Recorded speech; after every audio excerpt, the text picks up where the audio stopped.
Rory, are you wearing a We're Not Wizards t-shirt? Oh, you dirty bastard. Get Traitor off. on our podcast. I know, that is filthy.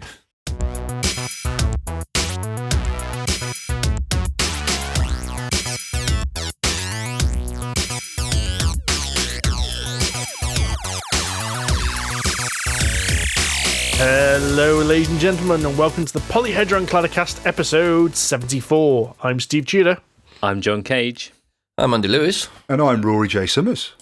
Now, for those who are not of these isles, you may be aware that we've had quite a lot of rain recently. To the point where I thought I was going to get flooded into my house last week. Was it that bad where you were? It was. Well, Amanda's school got shut, so Amanda came home. Oh, wow, and really? all the trains between Stratford and Birmingham got cancelled. Most of the trains in Worcestershire got cancelled. Yeah, Malvern is basically an island at the moment. Yep. There's a couple of bridges that are just about above water, but that's about it. New Atlantis, they've called it. I, on the other hand, managed to cycle home during the one non-raining period of that day. I got all my waterproofs on, got on my bike, and it's not bloody raining. God damn it. It has not stopped raining here for about Really? 2 weeks. It's a good job I live on the top of a hill.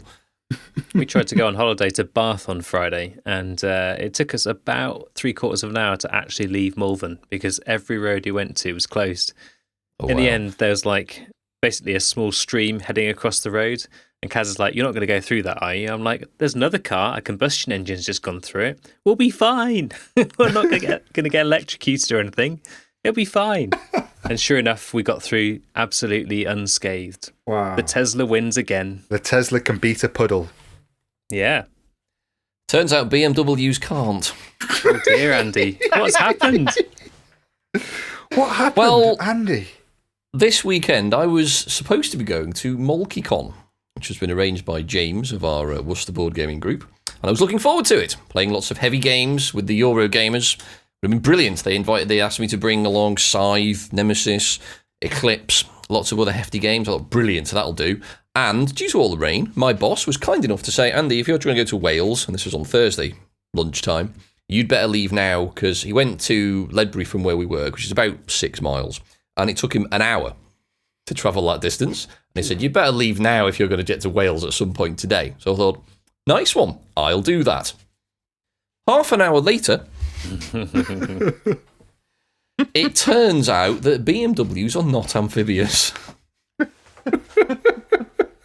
I was following a Mercedes, and there was a very sharp left-hand bend on my way home, and it had flooded considerably. And they stopped right in front of me. I'm like, well, what are you doing? Come on, get out of the way. They started to go through very gingerly. I started to follow at a safe distance. We were doing all of about, 3 miles an hour. And the nose of my car is considerably lower than his. And the puddle, turns out, was about somewhere between 18 inches and 2 foot deep. That's not a puddle. That's a river, Andy. It's a small reservoir. And it came completely over my bonnet, hit the windscreen, and my car just died like that. Nice. And was unable to restart. There was this lovely plasticky smell of starter motor. Oh yeah. A very nice gentleman stopped in a big sort of truck, sort of in front of me, and managed to help. No, bastard. No, he helped me. We pushed the car out of this puddle, so I had to sort of get out of the car, take my shoes and socks off, and sort of wade around in lovely, filthy water to try and push my car out. Got it down the road, tried to turn it over. It was trying, bless it, but it couldn't. So a couple of hours later, the AA turned up, took my engine apart. We turned it over, and it sort of spat loads of water out, which was a good start. But he couldn't get it going again. And he sort of said, well, we'll take you to a garage, but don't hold your breath. I mean, at the very least, it'll need a new starter motor. I said, yeah, that's fine. But he had said that basically round a couple of bends that we managed to move my car to a sort of safer straight bit so people could see me, he said there were 5 more cars that had basically been swamped by this puddle. And the police turned up, basically turning people away. Because it seems that BMWs, there was about 2 more of those, and at least another Merc, were definitely not suited to this kind of terrain. But like SUVs, hatchbacks, and obviously 4x4s and a tractor obviously all went through with absolutely no problem at all. But I'm not surprised by that revelation, to be honest with you, Andy. You know? Well, no, but What, that a tractor can get through it? Yeah, or a 4x4, you know? exactly. But, Mercs and a few Beamers. No, not it turns out. No. And, that was If the it end makes of you it. feel any better, the puddle that I did drive through, there was 3 cars abandoned nearby that as well, with traffic cones around them, where someone else had clearly gone a little bit faster than they should have done in a car that hasn't got its air intake high enough to survive that kind of water. That's the problem. The air intake for my vehicle is quite low, so it just died. And so it has now been an insurance write-off. Ouch. Yeah. Second car this year. I've only had it. It is. This is the second BMW I have destroyed in 6 months. Silver lining, though, does that mean you've got money for board games? No, it means I have more money for another car. So you know what, presumably Andy? you've learnt your lesson, and the next one's going to be something more sensible, right? Of course. I was going to say, as he learned his lesson and stopped going to board game conventions because he went his way to Aircon when the first one went. It's true. They are He went both to responsible. Multicon. No more conventions for me. Oh, God. Yes, I have learned my lesson, John. I'm going to buy a slightly newer BMW. Right. That's a no, then. But this one, well, the one I have my eye on, I've not seen it yet, so we'll see. But the one I have my eye on is basically another 335 M Sport convertible, but it's black, so it's stealth. Steve, Rory, I'm opening a book. How long do you reckon before this one goes? My money's on 4 months. When's the next convention? There's no We've been City to of Games. Aircon. Maybe Aircon. Are you Aircon, going to March. GridCon? No, not yet. So March, there we go, another March, 6 there months. we go. There you go. You heard it Okay. here first. But this one has an automatic DST box, so I have flappy paddles and lots of power. Awesome. Does it have a life raft? It's a life Or a raft. snorkel.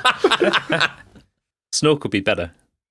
Well, I have considered, maybe getting it modified, seal it off and put a snorkel on it. Why not? It'll look quite sexy. It would So- look unusual. It has not been a good weekend for me. It's been a very expensive weekend. Rubbish. John, did you have a better weekend then? Yes, we did in fact eventually make it to Bath, and we started our holiday by visiting a lovely board game cafe called Thirsty Meeples, which it turns out 2 weeks prior to us arriving there had only just opened. So there is now a Thirsty Meeples in Bath. Because I know the Thirsty Meeples in Oxford. It's very busy, very lovely little place. I didn't realise they had one in Bath as well until you shared that picture. Bath. It's an A, not an R. Bath. Bath. Oh, God, it's brass and brass again, isn't it? There's no R in Bath.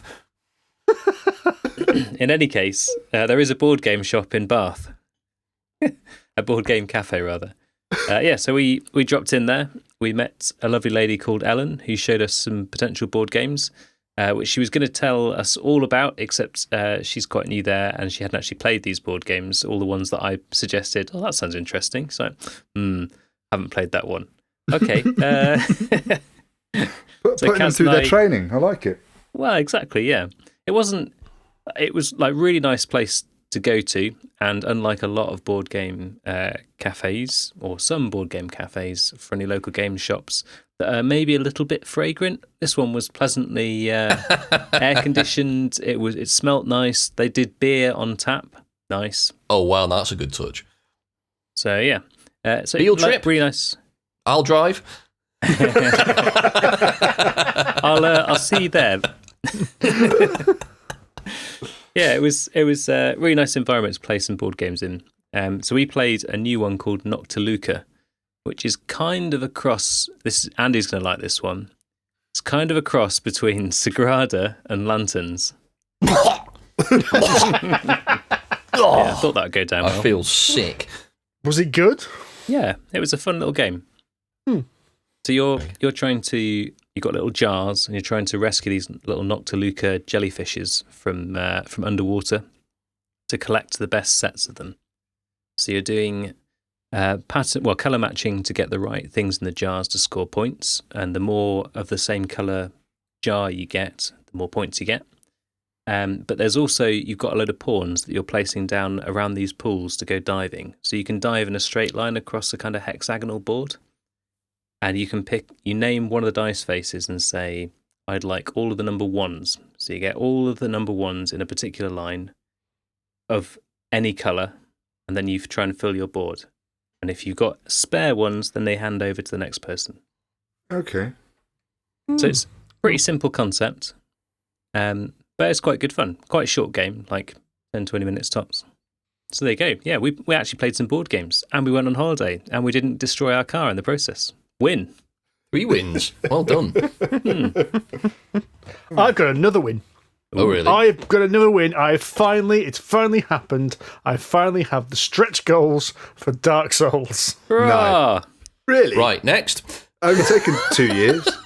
2? Is that 2 years? 3? So it was originally supposed to be. It's 2.5 years. It was estimated delivery on the campaign was April 2017, and to be fair, they got the core box to us in about that time. We didn't know it was going to take another 2.5 years to get everything else. Right. And by this time, no one gives a shit about it anymore because it's crap. I was going to say, have you played it, Steve, and is it any good? Well, we did talk about it when I first got the core box. I feel as if I need to kind of revisit it again to see if some of these expansions add something. But there's a part of me that can't be bothered. There's also a part of me that's... I've had a look. There are a few kind of fan-written rewrites of the rulebook, which have adapted it. And the one I found is already on like version 31, which is, 30 more versions than there are of the original Steamforged rulebook. It was basically the original rulebook, just the first draft. That'll do. Ship it. It feels like it, yeah. Is this the one where they got a load of designers together and stuck them in a cottage down in Devon and asked them to develop a game over a weekend? That's the rumour I've heard, yes. Yeah. Sounds like there's something like a horror film's made of. Yeah, but they'd already designed the boss fight mechanic, and then I think this was after they got the Kickstarter, they designed the rest of the game. That sounds like the Naughty Dog computer game design strategy. Build a shitload of set pieces and then glue them all together with a tissue-thin plot. Right, what contrived reason could we think of to put him on a sinking ship? He's just been in the mountains. Doesn't matter, just put him on a ship. I don't understand that reference. If you've never played the Uncharted games, then that will probably make no sense to you. But anyone who has will. And you're right, it is quite random. Yes, it is. Don't get me wrong, they're fun, but they're very forgettable, in my opinion. But anyway, Dark Souls. I would say we should play it again, Steve, but I don't want to. I'm torn. The problem is, there's no point trying to sell it at the moment, because if you go in any of these like selling groups on Facebook or eBay or something, it's just currently flooded with everyone selling their Kickstarters. And the prices people are asking, it really is a buyer's market at this point. I've seen anything from £50 to £150 for exactly the same thing. Oh, wow. So if you fancy Dark Souls and fancy yourself a bargain, you can probably get one about now, because I think people are fed up of it. Is it a bargain, though, if that many people are selling it? Or is it actually not a great game? It's not. As we discussed, it's not a great game when we mentioned it last time. There's some good bits in there. The boss fights, I think, are really good. Mm-hmm. But the problem is you have to wade through a shite game to get to the boss fights. Yes. Because there's actually, I think, actually a reasonably interesting combat mechanic, and there's a really interesting way in which you do the aggro, and with the full complement of full characters, you can have some fun, but it's got grinding in it, in the same way the video game does. Mm-hmm. And grinding doesn't work in a board game, because once you've done it once, you go, all right, then reset it up, and you do it again, you go, well, now, because of a dice roll went wrong, you'll start it again. And by the third loop of setting this up, you're like, oh, can we just get to the boss, please? Yep. And then you get to the boss, and you're limping because you've got no health, you've got no weapons, you're on your ass. Oh, and the way the loot system works is utter shite. It's a tombola. So, the game, the video game, which you can buy stuff from the shop, and the stuff in the shop is tiered by levels because you've got items which can unlock stuff. This just goes, you just buy one item from the shop, and it could be something completely random. So you've got the sneaky backstabbing character, and you get the heavy armor set. It's like, oh, well, that's just wasted that piece of experience. Yeah, go again. It's like they need to basically either split all the types of kit out into either level or type, or at least seed the deck so that, say, the first third of it is random, but the second half of it is not random, for example. I don't know. Yeah. Or do something like Eldritch Horror does, or Arkham Horror does. Eldritch Horror has like 5 items out, and, it's a visible marketplace. You can always see what's available, or you pick a certain amount of items and choose what to buy. As it currently is, it's a shame because a couple of really minor rules really destroy the game, but the problem is they're core rules to the game. So, but you could always just house rule them, I suppose. Yeah, play something else. You could play something else. Yeah. Yep. For instance, you could try Infinity Defiance. What's that? Smoother than a syrup enema, that segue, wasn't it? Dear. We're a big fan of Infinity here at PHC. Now, the problem with this is, but even by saying this as we're recording, now to pull back the curtain, we're recording this on Monday night, I'm already giving you this information too late because the Kickstarter ends in like 4 hours or something stupid like that. On the cutting edge of last week, as usual. Yes. Well, we got sent a prototype copy, and the prototype copy got sent around several people. So we're actually halfway down this chain of people. So there's 3 more people supposed to get it after me. So I got it on Friday, so I've done this as quickly as I can. I got it on Friday, I played it on Sunday, and my thoughts are now. It's a David Craig song. Got a game on Monday, open the box on Tuesday, read the rule book on Wednesday. But it was too late because the Kickstarter was last Friday. Then on Thursday and Friday and Saturday, tried to play it on Sunday. And this is why we are not pop stars. And this episode's going to have to come with some sort of warning now. Contains singing. You say singing. Screeching. Ah, yes. Tonight, Matthew, I'm going to be the sound of 15 kittens drowning in a bag. So what this game is very similar to Imperial Assault, actually, with a couple of extra things added in. Got an card-based AI system for the enemies. It's mission-based, so the mission that's in the game is you have to free a prisoner and escape through the escape shuttle, basically. And you've got 4 characters: a hacker, a super shooty heavy guy, a nimble shooty guy, and somebody else that I can't remember. The combat is pretty similar to, I say Imperial Assault because I think that's the nearest analogy, because what you've got is you've got colour-based dice, so your attack will be like 2 blue dice and an orange dice, and it'll have symbols on them, and the basic symbols are attack, defence, and an exclamation marks. And what you do is you can use your basic attacks and defence, so if you beat the enemy, you have more attacks than the enemy has defence, the overlap is how much damage you do.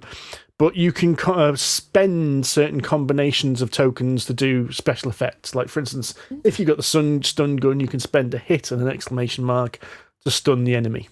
Nice. So if you played Imperial Assault or Descent, you'll know it's similar to that. You roll the action surges and you get the bonuses. What's slightly different is it uses the Infinity opposed dice rolls. So I know, John, you've played Infinity, and the thing about Infinity is every action you do, your opponent can invariably get back at you. So if you're shooting at an enemy and they can see you, they shoot back. There are repercussions to most actions. Yeah. Oh. So what you do is when you're comparing these dice rolls, defense dice rolls means you can take damage when you're being attacked. But conversely, so can the enemy. So the enemy shoot you. If you end up rolling more hits than them, you can shoot them and end up killing them. The other interesting aspect is you can do hacking. Hacking, again, is central to Infinity. So you have to hack consoles. The way the consoles work is quite cool. Is, again, you're rolling the same dice, but you have to get certain symbols into certain computers to unlock things. So in this example, you had to get 2 symbols to unlock the door, or 1 symbol to unlock the docking clamps, and then another symbol to activate the ship. And you had to be at the right console and roll in these right dice in order to get them. But other than that, it's... What I've seen so far is, I say Imperial Assault because there are a lot of similar things. It's got, as I said, the coloured dice. It's got equipment icons you can, stick down. You go and search and get items in crates and things like that. So you've got different weapons you can stick on, and they're even the same sized cards, which makes it look even similar. But it's very pretty looking. The miniatures are very nice because they're all metal. I was going to say they look like the old style lead miniatures. Well, that's what Infinity do. All their miniatures are metal. Oh, wow! And tiny and fiddly and yes, exactly. Because they're tiny, fiddly, and a pain in the ass to glue together. Gotcha. They look nice. So excellent. It's just like Imperial. It's a dungeon crawler game which has a lot of similarities to Imperial Assault, which is why I'm not going to be backing it. Because you have Imperial Assault. Because I have Imperial Assault and I don't have any money. 2 good reasons. See, I have Doom, and I am Well, aside from the aforementioned car issue, I don't have, or at least I won't have much money in the near future because there are a number of things coming to Kickstarter that we're all interested in. Yep, I've put my money aside specifically for a number of these. I'm Believe it or still not. tempted to back it. Really? So that's Infinity Jump. Yeah. Thing is, I have got Aether Fields and Tainted Grail on the way, which are all... Have you not got Tainted Grail You yet? got Tainted Grail? Maybe. Don't sound so surprised, Rory. Though, to be fair, we were as well. But have you not got genuinely? You've not got Tainted Grail yet? Because I know it's being shipped to people. People are starting to receive it. So I have not yet received it. okay. Did you go all in or not? Went fairly deep. Is this the one you took my advice on? I need to stop taking your advice. Because I don't take a lot of encouragement to spend money. That is true. That is true. But when one of your mates says, yes, John, that's a great idea, you're like, well, Andy says it's a good idea, so It must be true. it's fine, right?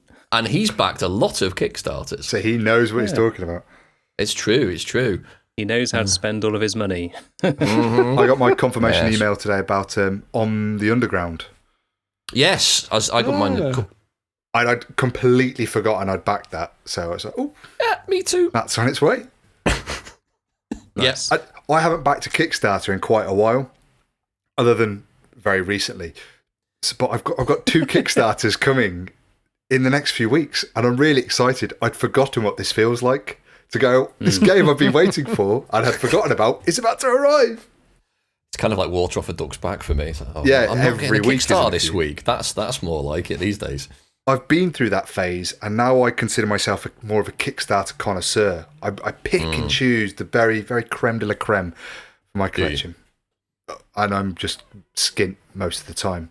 But other Kickstarter things that we're all interested in Venice, which is coming to Kickstarter on the 20th. 20th, correct? I think. I know myself and Rory are definitely interested in that. I think that could end up being a 4 for 4. I think you might be right. That's definitely got a good chance of it being. So, obviously, we won't get it, presumably, until sometime in 2020, which means it'll be a 2020 PHC 4 for 4, I guess, depending on whether Steve lets us down or not.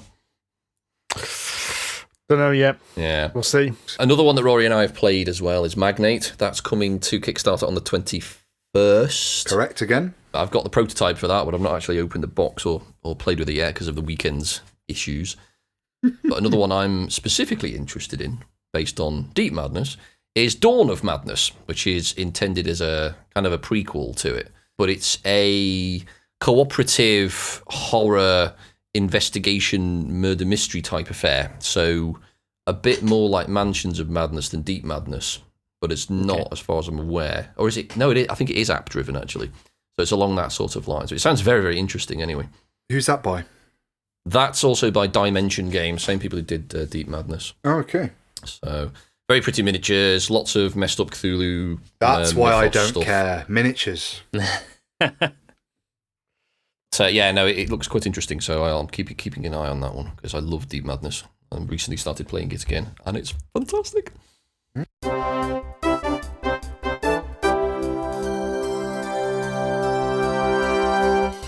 So the news then. Critical Role, who had a very fantastically successful Kickstarter earlier this year, have signed a deal with Amazon Prime. They've got the first showing, so Season 1 will be coming to Amazon Prime. Season 2 has also been signed, despite one episode not even being created yet. And a third mysterious project has also been signed to Amazon Prime from the same team, Critical Role, to bring something for you. If you were a backer of the project, you are still going to get first dibs, so you'll see it before anyone else does, regardless of what subscription you have to Amazon Prime. Quite excited by that because I was worried it was going to come to Hulu or some other service we can't get over here. But or like the Disney Channel or something. So that's Critical Role. That's the Vox Machina, and that's going to be coming to Amazon Prime in late 2020. Next up, sticking with Dungeons & Dragons Starly news, Wizards of the Coast are celebrating 45 years since the publication of D&D and 5 years of 5th edition with some very fancy Sapphire anniversary dice. So this is a set of 11 dice, all the dice you'd need to play with 2 d20s. that are cast in aluminium. The highest value on each die has been replaced by the D&D ampersand, with the exception of the extra D20 that you have, which has an inlaid lab-grown sapphire to replace the 20. Very, very cool. Comes in a special little display box with a signed and stamped number plate, so you know you've got a very limited edition, and a fold-out card for special rules for an adult sapphire dragon, believe it or not. That's got to be expensive, right? The D20 is a sapphire. No, John. Just the 20, just the number 20 has been replaced. You're not going to be rolling a chunk of sapphire across the table. You know, you say it's lab grown. Does that mean it's genetically modified as well? Is it going to break out at some point and wreak havoc on a known universe? I think it's just a lot cheaper than the ones that they find in the wild. Wild. Running around with a net catching sapphires. God, I just had a really weird sense of deja vu then. That is how they catch them, though, right? Yes, that's how they do it, John. And then they like buff them and give them a bath and almost like those dog grooming salons. That's what happens. That's what happens to wild sapphire. Yeah, when you pick up a stray, you give it a good wash and you make sure that it's had all its jabs and all the rest of it. Are you thinking of salmon? What? Salmon? Wild salmon? That jump on waterfalls? Yes, because catching wild sapphire is perfectly reasonable. Seems okay to me. It's more useful than a fucking salmon when you're playing D&D. Depends how hungry you are. Why would you give a salmon a wash? They're already in the river. That's very true. And if you were playing Nightmare, you'd have to put the salmon in your knapsack to eat it, which makes no sense at all. The next news story. Alderac and the OP, formerly USopoly, are teaming up to bring us together. Licensed smash-up. Yeah. You can play Ticket to Ride using Alexa, which is exciting, apparently. Does it teach you it, or does it? Is it playing is that like another player? It actually acts as another player and will read you the rules and tell you what cards there are.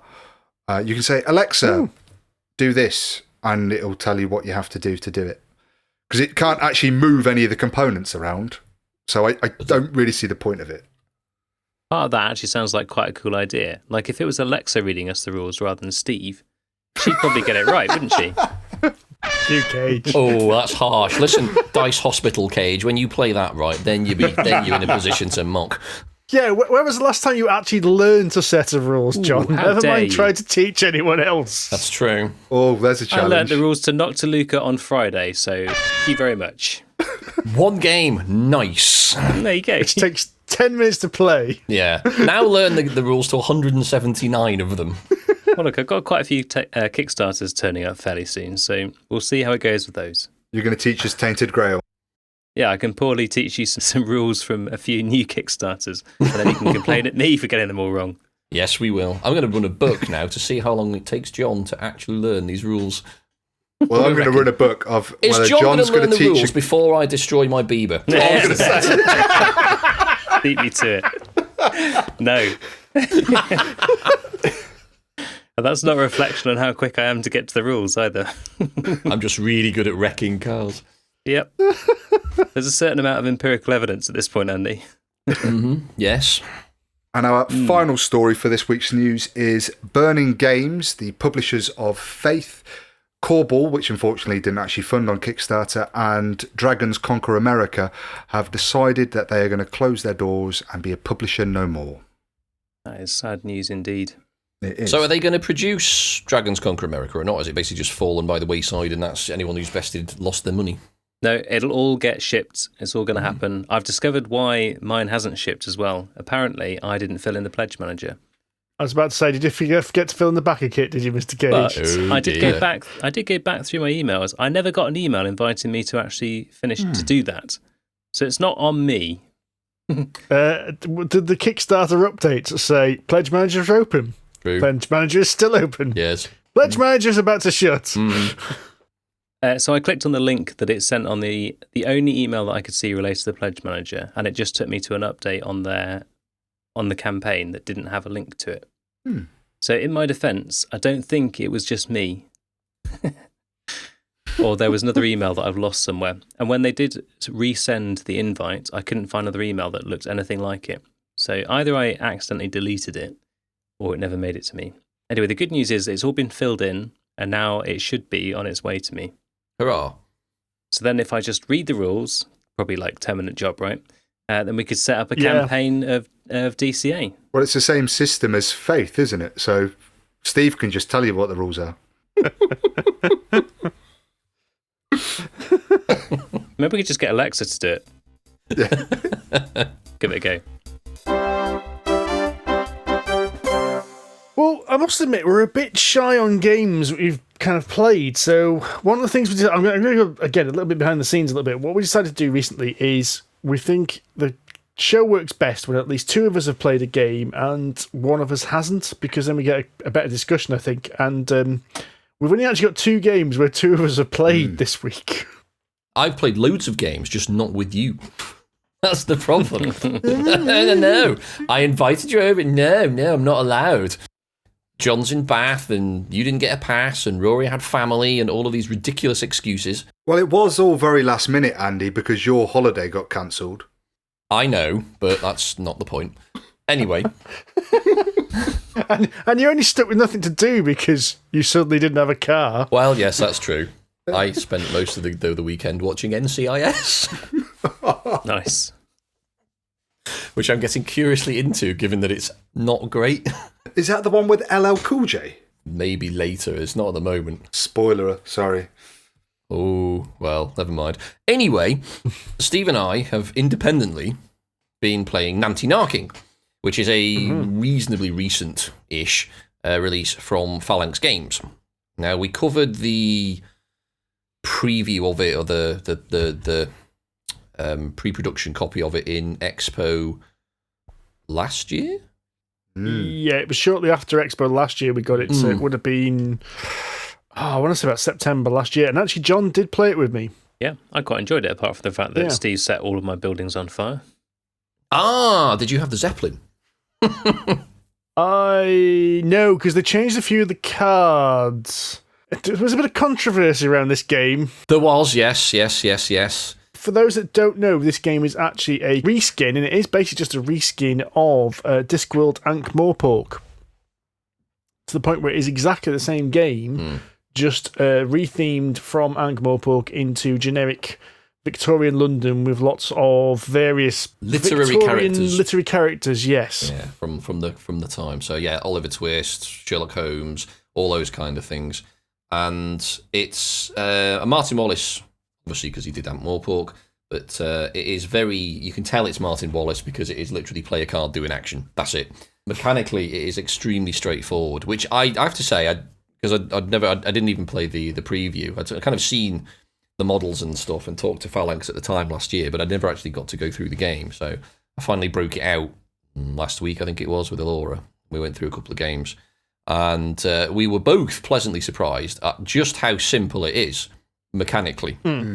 It's brilliant. It's literally just, you've got a hand of 5 cards, or at least 5 cards, unless someone dicks you over. And you just play one of those cards, and on that card is a series of different type of actions. So it could be like, I don't know, get some money from the bank, play put a minion down, or build a building, or pull one of the random event cards, or something like that. And then it's literally it. And then it's the next player and the next player. And the object of the game varies depending on who you draw to start with. So there's a bunch of characters, and each of these characters has different win conditions for the game. So Sherlock Holmes' win condition is you have to get through the entire deck, and if you do, he wins. You've got Moriarty, who basically has to have a bunch of people in something like 10 of the 12 areas of London on the board. You've got Fagin, who has to cause trouble. And you've got a few sort of wealthy bachelors who have to basically own property around London. Unless someone burns it all down, Steve. Yes. What do you mean? And putting a building down in each of these areas will give you the ability of that area. So it could be like an ongoing, every turn you could draw somebody for the bank, or you could look at the top 3 cards of the deck, or whatever it is. And then that's it. It's literally that it. So you have unknown objectives compared to everybody else. Some of your abilities allow you to maybe try and work out what some people have got, maybe not. but it should become fairly evident throughout the course of the game who's trying to do what. And of course, the skill of the game is trying to mask your own intentions whilst obviously trying to undermine everybody else's, and then obviously get to the end of the game and win it quickly. But it's, for such a simple game, I think it's fantastic. I really like it. Very, very clever. I remember enjoying it when we played it, but I remember being a bit frustrated by the fact that it took quite a lot of money to build a building and very little effort to burn it down. You don't sound bitter. You say it took very little effort, but I think I had just had one of the opportunities. There was so very few opportunities to actually burn it down, and you were at that point where one of the win conditions is having so many buildings, and you were approaching that. It's like, well, I don't know if that's your objective, but you're getting pretty damn close. So, yeah, off they go, basically. I think it was just that I had a particularly expensive building that I'd spent what felt like about half the game actually trying to get onto the board to have enough money to buy that thing to... Yeah, and I finally put it on the board, and basically it was your turn. You went, I'm not sure if that's his tactic, but, just in case. but, I mean, just do it. They're not that expensive now. I don't know if This they've one changed it was since the expensive. prototype, but you just pay some money. It's usually somewhere between £6 and £12. I think it was the £12 one that John had just built, and I burnt it down. Nice. But yeah, it's the area that you build it in is the cost rather than the building. You just stuff a building down because all your miniatures are basically the same. I can't remember the exact details, but I think nearly everything in the game is exactly the same as it was in Ankh-Morpork, which is just a couple of minor tweaks that they just learnt over playtesting over how many years it was since it came out. Yes, you mentioned the controversy when this was in development because originally there were characters in it that were basically coming to the game through one of the random event cards that might come out, and they were originally called immigrants, I think, but now they're called new citizens. Yes, there was immigrants. There was the other one there was a Ku Klux Klan card as well. Yeah, okay. I remember that one. Yeah, which was related to a Sherlock Holmes story because it's to do with the 5 pips, is it, or 3 pips? 5 orange pips. 5 pips. Yeah, there we go. I know someone had read Sherlock Holmes, which... I've listened to the Stephen Fry audiobook, which is awesome. It is. I have done both. I have all of the novels and books, and I've listened to Stephen Fry tonguing my cock, Leah. Oh, dear. What a surprise that you've got all of that collected away there, Andy. Absolutely, yes. I really like this game, but I do think it needs a few players. Now, I think Nanty Narking is maximum 4. Yeah, it needs more am I than right? 2. Yeah, and I think I've only ever played it 3 or 4 player. I've not played it 2, but I kind of imagine it's not going to work as well with 2 players because it's not going to. The whole beauty of it is you don't know exactly what everyone's doing. Trying to keep on top of everything can be quite a bit of a, well, he's doing that, they're doing that, why is she doing that kind of thing. You're right, because I've only played it now 2-player with Alora. We played 2 games in about an hour and a half because it's quite quick. Mostly because I wasn't paying attention in our first game, and Alora just kind of walked to victory. And she basically had one of the ones that basically had to you control, 8 of the 9 of the 12 scenario areas of the map, and I just wasn't paying attention, and she basically just did it. I was like, oh, so that was a 20-minute game, brilliant. The next game, we sort of dealt things out, and I won that one, but that took a bit longer. But yes, you don't interact with each other quite that much really on a 2-player game because the board doesn't scale for the number of players.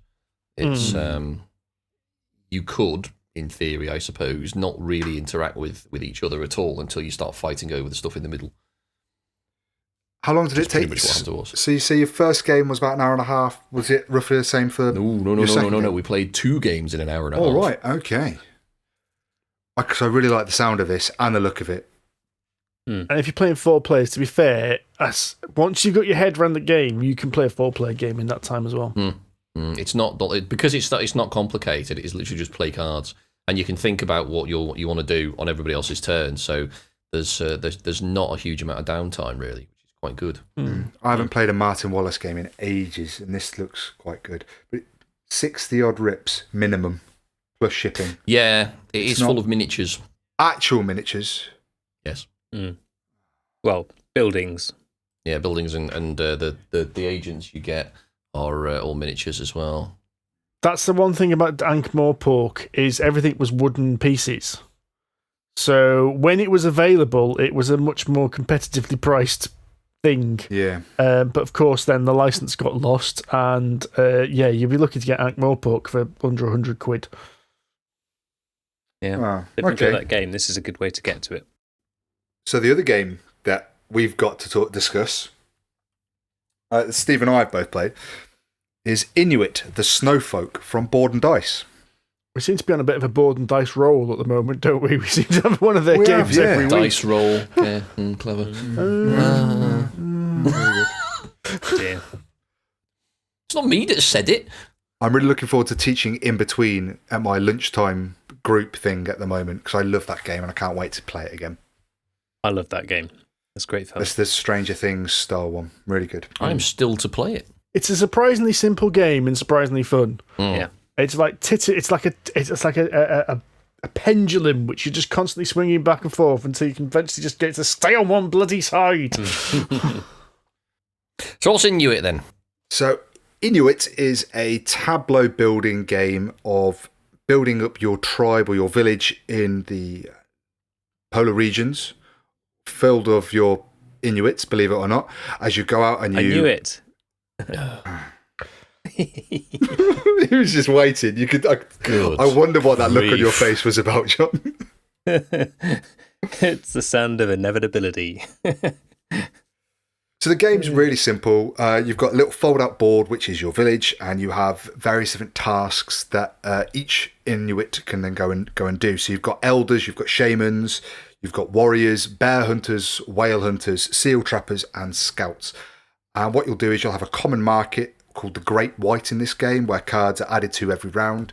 You pick which one of your kind of occupations you're going to activate, and depending on how many Inuit you have assigned to that job, they go off and do that many things. So if you've got 3 people as 3 bear hunters, at maximum you can go off into the Great White and collect 3 polar bears if there are 3 polar bears there.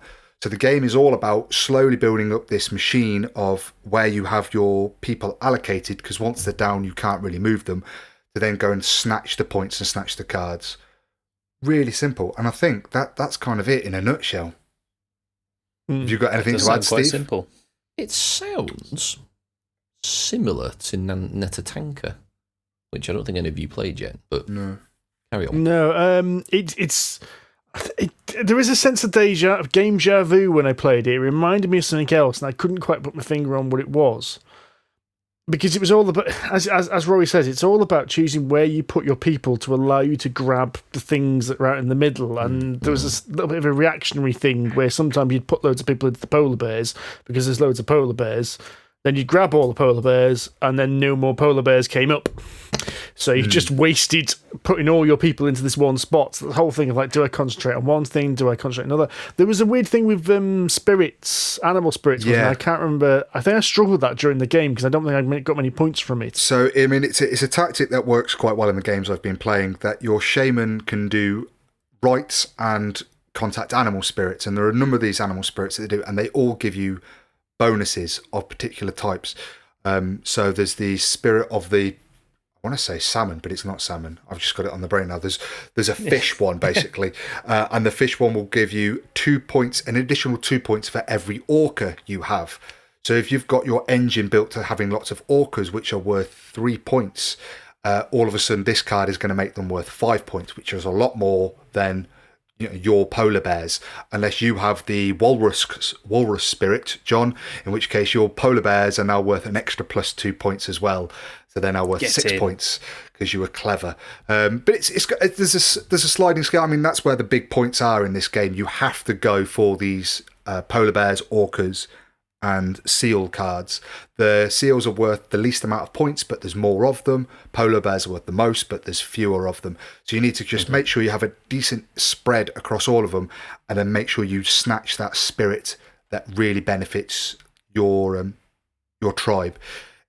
There's not a great deal to this game, and I was really looking forward to it when I heard about the announcement. The artwork is fantastic, and it's designed by the same team that did Game of Trains. So I was expecting a really interesting but simple, pull and tug game, vying between these tribes. And for me, it just wasn't there. Steve's looking like he's got a face that agrees with you there, Roy. He doesn't want to, but Either that or he's got gas. It might be a bit of both, actually. Yeah, I unfortunately found this game utterly forgettable. It was, as Roy says, it wasn't that it was a bad game. It just didn't fire me up or excite me in any way. And I mentioned the whole game déjà vu, which is a thing we've mentioned before, where you've played a game before and it feels like you play a game and it makes it feel like you've played another game to the point where it's like, well, what was that game? It just, nothing about it feels like unique or interesting. And unfortunately, I felt that with Inuit. What it reminded me bizarrely is, and this is a really, really weird memory, but this for some reason stuck in my head. When I first used to start going to Worcester Board Gaming Group, this is way before you came along, Andy. It was, I meant to have a look at how long ago it was, but it was about six or 7 years ago. And when we started, there was a lot of people. It was just before board gaming really kicked off in the way it has now. And it's just on that slight slowly build up, which is why we managed to get a number of people going into Worcester. So you didn't have that many board game shops. You didn't have all these reviews. Dice Tower was in kind of full swing, but if I remember rightly at the time, to give you an idea, Shut Up and Sit Down had released like one video at this point, kind of thing. Right, about that kind of time frame. So people were buying games, and a lot of people were buying them either going to Essen and purposely to buy games because you couldn't buy them over here, or they're getting imported from Germany. And so we're coming with this new game. Oh, you've never heard of this game before? No, I've never. Well, it's not been mentioned in the big media. Let's give it a go. And you play it and you go, oh well, that was a game. And you never heard of it again. And I must admit, there was most of these games I played, I've looked back, and no one has ever mentioned since. They were utterly forgettable. And that's what this game reminded me of. It reminded me of that kind of excitement of someone pulling this game out. They've had imported from Germany. They've translated the rulebook themselves, or got an English translation of Board Game Geek, which they've printed out. And they're so chuffed, and you play it and you go, oh yeah, okay. Yeah. All right. It's just, I can't even put my finger on it. What's wrong with it? It just didn't do anything exciting for me. You ever worry that we've just played too many board games now, and that we're now doomed to most of the time feeling like, yeah, it's nothing special, because it's like... No, I do think that's a good point. Yeah, I agree with you there, but it's the weird thing is this, because this reminded me so much of those first few games I played, that I don't think this is a new feeling. I'm looking back, and when I first played those few games, I remember playing Elder Sign, and I went out and bought it. I remember playing Nightfall, a game we don't talk about much anymore, and I went out and bought it. I went and bought Neuroshima Hex. That's what introduced me to Neuroshima Hex. But there must have been about 20 other games I played during those weeks, which I've not played since. And so I don't think it's necessarily that, but I do think it's a major factor. Because I've been playing this game on my lunch break with the guys from work, and they're not new, but they are still quite green to the hobby, and they really enjoy Inuit. They get a lot out of it. It's a very simple choice you have to make each turn. Which role am I going to activate? What cards am I going to get? Do I want to do this thing that benefit me, or do I want to do this thing to kind of put you at ill at ease? Do I want to... I know I've got 3 bear hunters and there's only 2 polar bears down, but shall I get the 2 and be suboptimal, or do I take the risk and not do it and hope that no more polar bears come out until it's my turn next? And for them, that's enough. That's enjoyable. There's just a touch of push your luck to it. There's just a touch of this choice, a touch of conflict. But for me, I want something more. I look at the board, it gets to my turn, and I'm just like, my choice, well, not my choice, my action is prescribed. I know exactly what I'm going to do, more of them, before I've even added new cards to the table. You're a pro, clearly. Well, no. Well, he thinks he is anyway. I'm not. I think so. I haven't lost the game, but it's of that.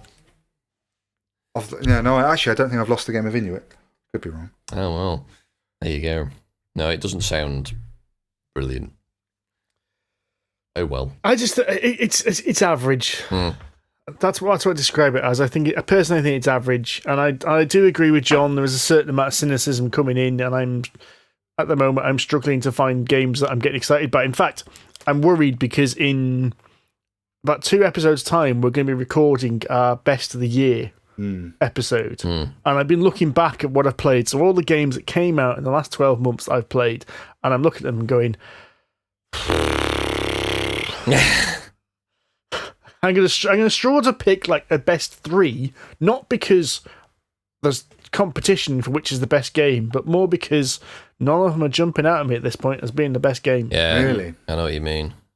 And I don't know whether that is just because this is a mediocre year for games, or whether I'm getting cynical and as John says, I've seen that many games now that something's got to be different to jump out at me. And that's getting increasingly hard as a criteria to meet. I think you're right. I think. Yeah. Do you think we're suffering the Hollywood effect then? Like, I mean, movies over the last few years have become increasingly bland and shit.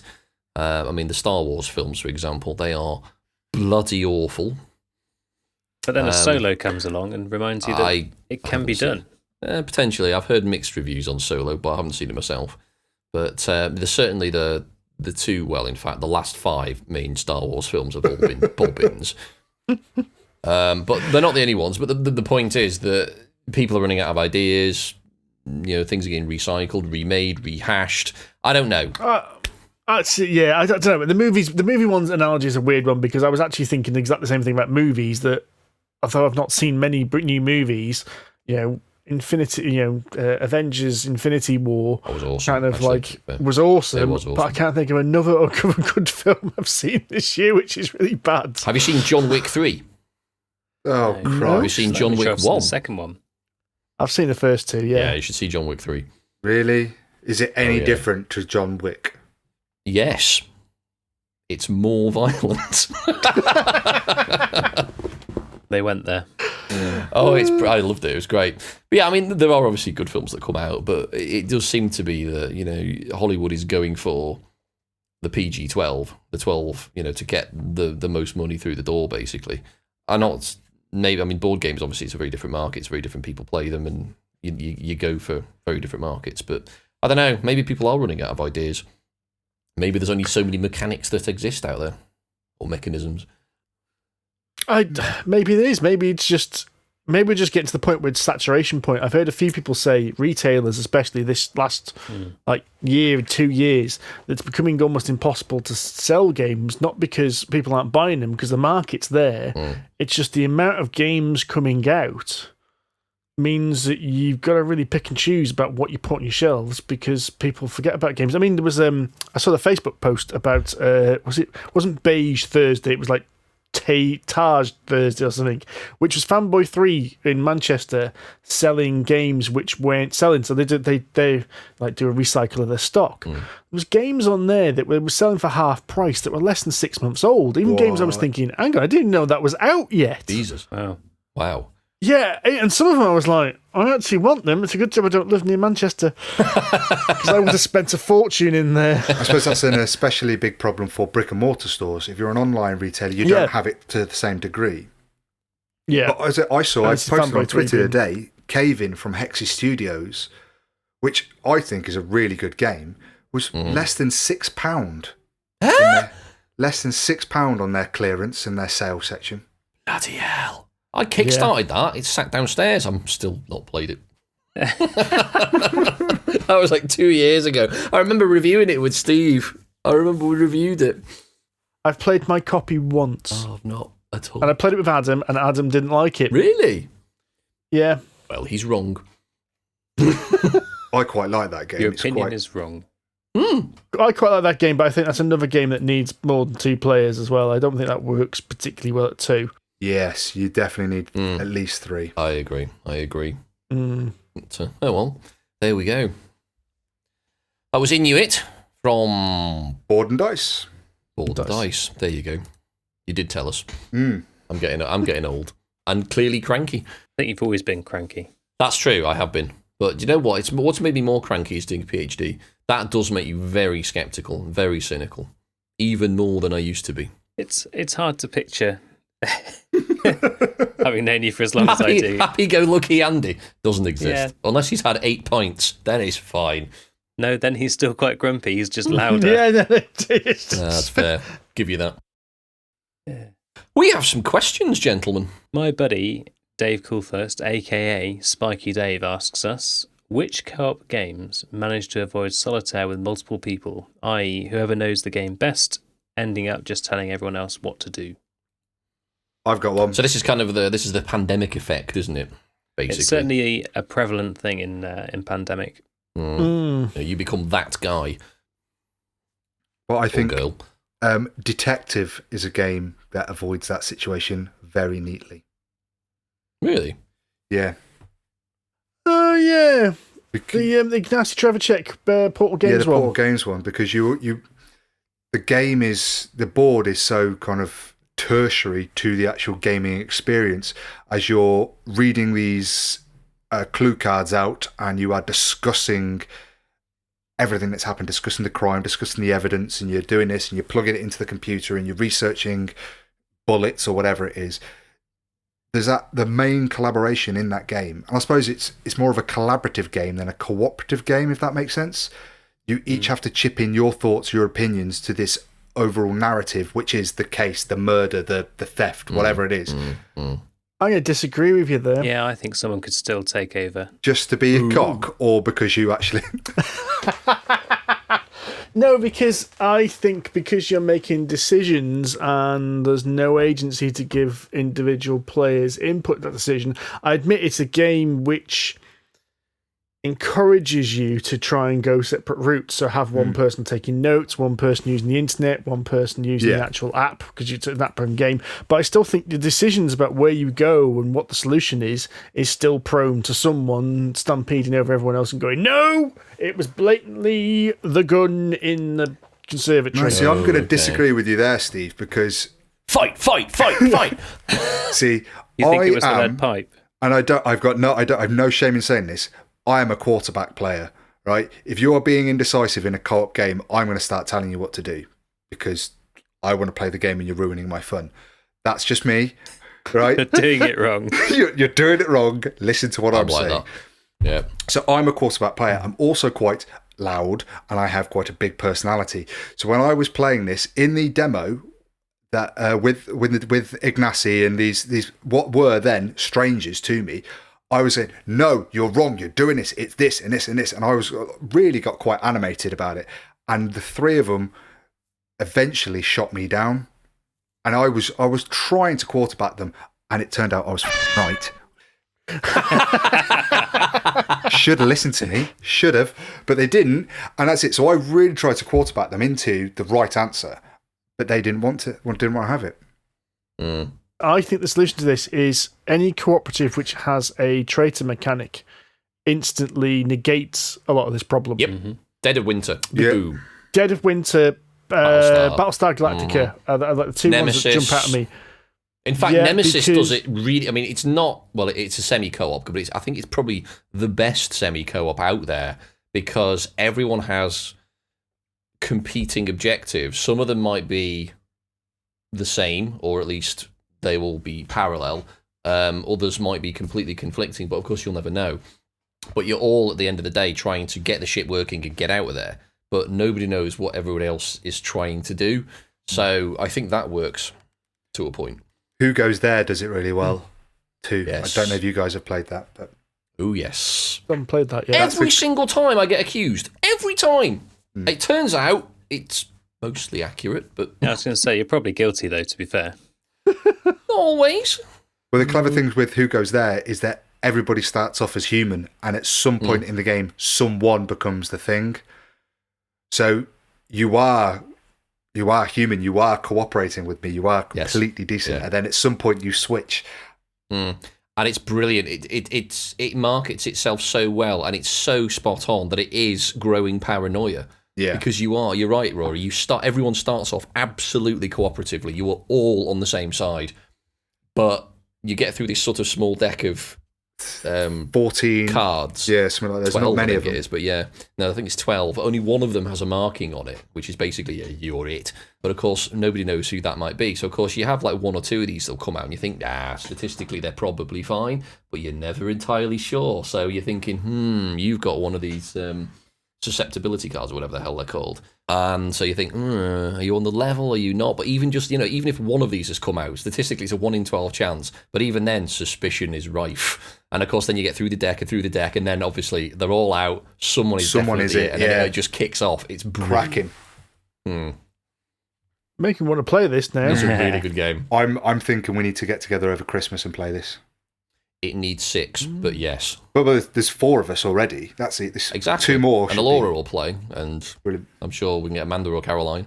The other thing I was going to say, aside from Hidden Traitor, are things where not everyone has all of the information. So the thing that sprung to my mind, not that I've actually played it, is Captain Sonar. Good example. You can't possibly quarterback that because you need everyone to work together for it to work. That's true. And it's okay, it's a competitive co-op, but still. It's a good example. You need some element like that, I think. You also have the captain, don't you, as a role, so someone has to make that final decision. Based on the information that everybody else is feeding exactly. him or I was going to say, even the captain can't work without the other players, which is brilliant. It's a really good team game. I was going to suggest Mansions of Madness. It can be quarterbacked, but given there's so much going on, it's a bit more difficult to quarterback. Yeah, I find any game which involves randomness, so Arkham Horror, Eldritch Horror, Mansions of Madness, probably the ones that comes to me, there's a little bit less of it because that randomness means there's no optimum move. So the thing about, everyone always says about Pandemic, the thing about Pandemic is there will be an optimum move based on the information you know at that point at any time. And if somebody else works that out before you do, they'll be going, no, don't go there, do this, do that. Whereas, like as you said, Mansions of Madness, yes, okay, you've got a shotgun and you could go shoot that shog off. Doesn't mean you're going to kill the shog off. You could get horribly decimated and die in the process. It's true. Or you could just run away screaming, hide and shut the door. Yeah.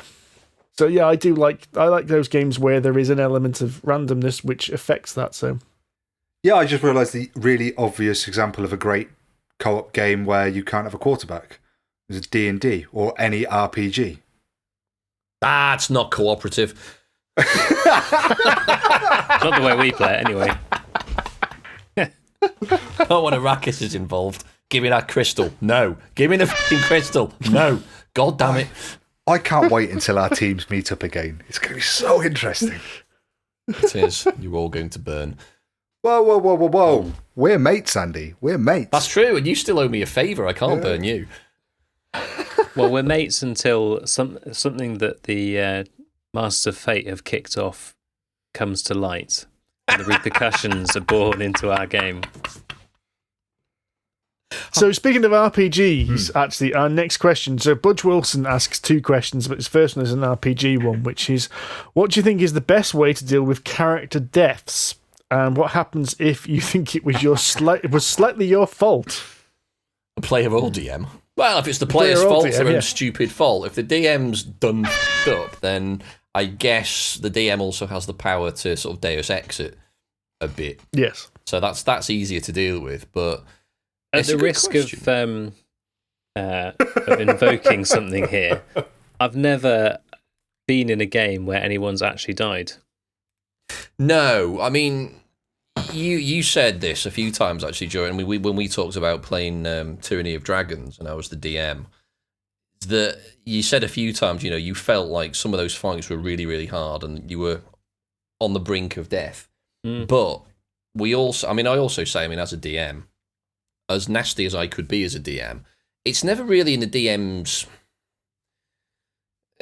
what's the word? It's never their objective, really, to kill the players off. At least not unless they do something crap or you get screwed by the dice, which obviously there's nothing you can do, if you get dumb luck. But at the same time, it's not really in the DM's interest to go out to kill the players.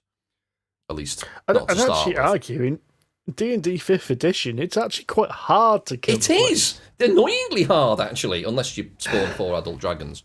kills them. unless you be ridiculous, yeah. But if you follow the kind of balancing rules which are in the Dungeon Master's Guide, I think the game really does favour a well or reasonably organised set of players. Yes. Really? I'm not. Yeah, That's how the champions with chance keep getting their ass kicked. Well, no, I was just thinking because in our last game, 3 of the 4 of us were really on our last legs. Another blow from would have done none of you went down. None of you were even unconscious. No. To be fair, the last game where the closest we've had to a death was when Arrakis, Andy's character, fired a fireball in the middle of the rest of the players because he was like, a bit of splash damage will be fine. And Adam's character was on his last death save. Oh. That's the closest we've come to player death, was from a player character firing a fireball when he shouldn't have. That was a perfectly managed and well-executed strategy, that was, and it worked. Just, admittedly, we just about got to him in time and stuffed a healing potion down his throat, but it worked. But you're right. I mean, the players got very close to death when they faced Tiamat, obviously, because, facing a god, the chances are you're going to get your arse kicked. And that's the end boss of that campaign, exactly, isn't it? Yeah. You want to make it feel like it's a life or death situation, don't you? It was mostly death. It would be okay if you got to the end of the campaign, and ideally you'd win. Because otherwise it is a bit like, wow, all of that and we all died. Ugh. Yes. But if 1 or 2 characters died in the process, I think that would still be like a satisfactory end to a campaign. And then there was some sort of memorial to them. Yeah. But if you're like halfway through a campaign and someone's just out and out dead and that's it, I think you either need a means for them to come back, like for their character to come back, or if they're happy enough to roll another character to come back in. That could also be quite an interesting. I think the latter is probably the better way to do it. I think the latter is the best one there, but I think I, as a player, relatively new player, I've only been nearly 2 years now I've been playing, and we've come into a few situations where I've been convinced we're going to die. I remember it was actually at your birthday last year, Steve, where we were all together, and Ben and I had a proper good old chinwag about the new characters that I was creating, because I was convinced I was going to die in the new year, and it was going to happen. But I think that's almost your character was going to die. My character was going to die, yeah. Yeah, not you. Not I'm me. going to get so drunk on New Year's Eve, I'm going to die. But I think that's a healthy way to play. I personally don't ever want to play D&D to the point where I'm min-maxing it, where I'm making it really difficult for Haval to never die. I will quite gladly throw him into the fight and role play it out. And if he dies doing something that he believes is the right thing to do, then I'm happy that he dies that way. It'd be a shame to say goodbye to him, of course, but I play the game. The big fight going on, taking on dragons and charging into that room that we did on Thursday. Happily to do that, because that's what he would do. And if he died doing it, brilliant. And there should be that risk there as a player. There should be that risk that any game you can die. Yeah, definitely. I always feel like my character, Zanhorn the Bard, is going to die in some ridiculously pointless way. It'll be something like, he just takes it one step too far and just thinks, maybe we could get away with splat. Oh dear. He's quite squishy, you never know. So yeah.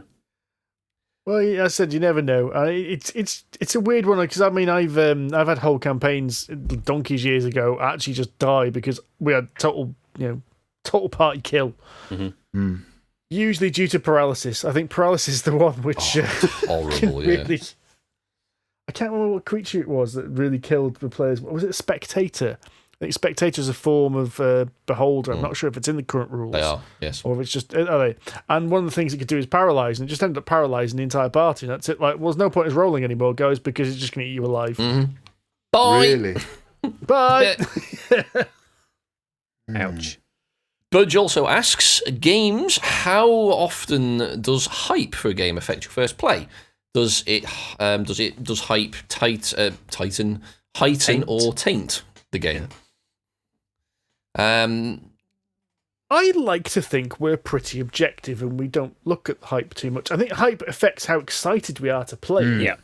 try it, but I don't think I'd like to think it doesn't colour our opinion that much. You'd like to think that. I'd like to think that. I might be wrong, but I don't know. I think you're probably right, mostly, because I think we're seasoned enough that we do go into games with a healthy degree of skepticism when it comes to things like hype. But also, obviously, as you say, objectivity. But at the same time, Tapestry, for example, is a good example recently. Laura was really excited to play it. She ordered it, and we both wanted to play it because we're both Stonemaier fans. And I was very interested in playing it because it was his most recent design game. He actually designed it rather than Wingspan, which he outsourced. And I think it didn't affect the way or how we played the game, but it definitely affected my expectation of it.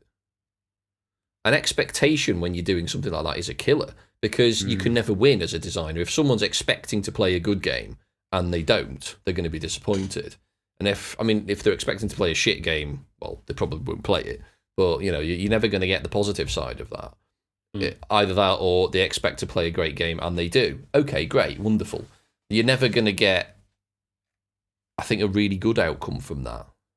I go the opposite way. If a game gets really hyped up, I get more and more convinced that I'm probably not going to like it. Really? I'm a slightly contrary person in that what most people think is amazing, I don't know, I always seem to have a slightly odd taste in things. So when everyone gets really hyped up about something, I go the opposite way and start thinking I'm probably going to hate this one. So then when I actually play it, I probably do enjoy it for good reasons. Because you've diluted your expectations. Exactly, yeah. But then think about I think the it's games. just an instinctive thing for me. I'm just weird, I think. Yes. If you think about some of the big games that came out this year that had a decent amount of hype around them. So we got Wingspan, we've got Tapestry. There was a lot of hype, and we were all excited to play Sanctum at UK Games Expo. Jonathan Strange and Mr. Norrell had a decent amount of hype around that before that was released, and we endured that one. So Sanctum I was excited about because of the genre, not because of hype around it. Like, it seemed like it was going to be a game that I was going to enjoy, rather than other people are excited about it. Yeah. I've always found I'm always suspicious of hype because, and this is in anything like movies, computer games, video, board games, anything in life, if something is hyped to the hilt, it basically means that the salespeople or the producers have absolutely no faith that the product will sell itself.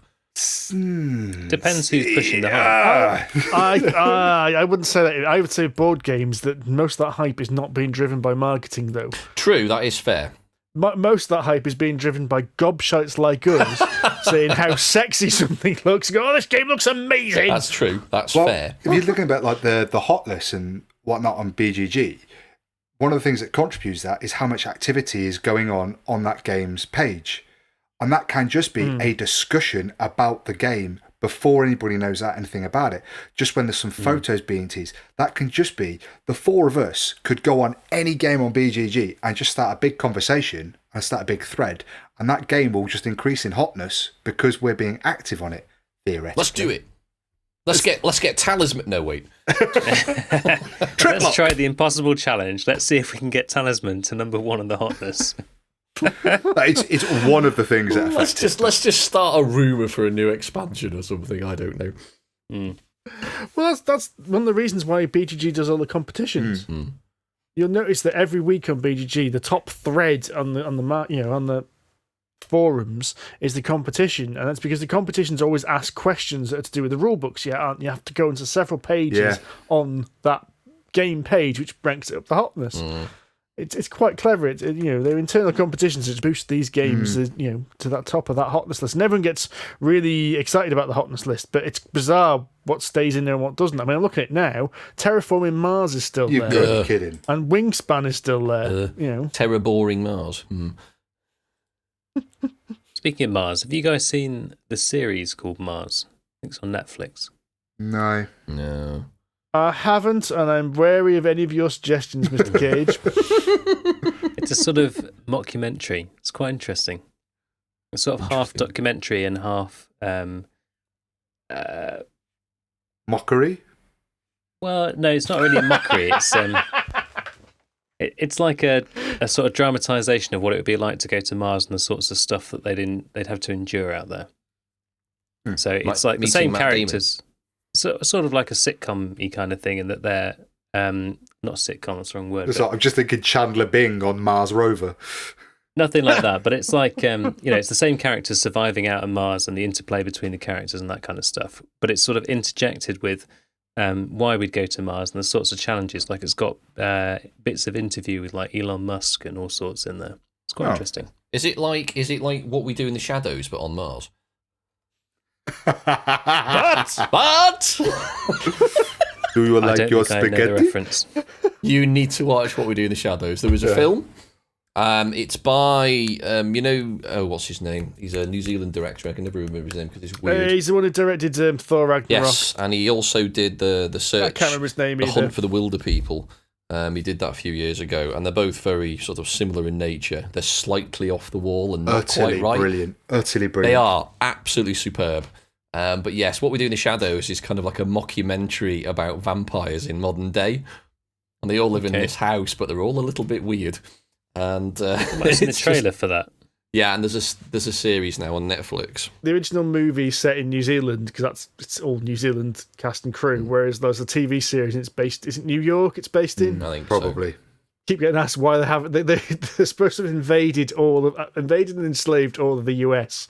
So the head vampire comes over and visits them and asks them why they haven't done it. It's got Matt Berry, and I'll watch anything with Matt Berry. I didn't realise it was a TV series. Is that Netflix or Amazon? Netflix, yeah. Netflix. iPlayer, I watched it on. On iPlayer? Oh, maybe it is on iPlayer. Yeah. It's on one of the digital services anyway. Laura's been watching it. I've seen a few episodes of it. It is brilliant. I will look it up. So yeah, mixed reaction then as to whether it will taint or heighten it. So I think that's all we've got time for today. Thank you very, very much for listening. We have been Polyhedron Collider. If you enjoyed what you heard, please leave us a review on iTunes or your podcast platform of choice. Apparently, I've now been told that we can do things on Spotify. So apparently some of you are already listening on Spotify, but Libsyn have been telling me there's like more integration. It's true. I don't know. It was quite technical. If you want to chat to us, we are on Twitter. We are collectively at Polyhedron C. Well, that's me, basically, but I will forward anything on if it's for a particular person. I can also be contacted at Wahofflemadenga. I can be contacted at Sonic H with a 0. I'm on John_Cage. And I'm at Rory J. Summers. We are also on Facebook, and we have a guild on Board Game Geek, which is number 2726. If you fancy a bit of D&D action, assuming that we've not all died horribly, you can find us on twitch.tv/Polyhedron Collider every Thursday, and you can subsequently watch the same episodes if you missed them on youtube.com/user/Polyhedron Collider, and we've got the podcasts and stuff on there as well. A very quick point on that. One person has asked me if we can put the D&D onto a podcast because they can't listen to YouTube at work. Oh. And I would say at this point, the reason I haven't done that is because putting stuff out on the podcasts, actually, we have to pay for it to be hosted. So I'd either need to set up another podcasting service or it would have to interrupt and put episodes onto this feed. And I'm not quite sure what to do at this point. Now, one of the things I was thinking of doing is when we're towards the end of this campaign, kind of relaunching how we do the Twitch and things like that. So we might look at it then. But for now, it's probably not going to get done unless I can think of a different way of doing it. We'll give it some thought and get back to you. That is food for thought. If you want to catch any board gaming news, Kickstarter highlights, or read some of the reviews of games that we have played, then you can go do all of that over at polyhedroncollider.com. Well, thank you again for listening, and for now, happy gaming. Bye. Catch you later. Bye-bye.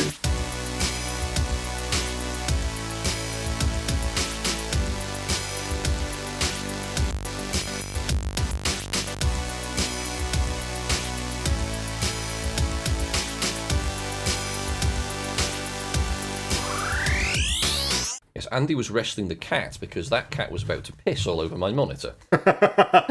Son of a bitch. Yes. Thankfully, he didn't manage it. But you can just tell when the arse goes up, the tail raises, you're like, right, No, target no, locked. No. Yeah, no. Don't you dare.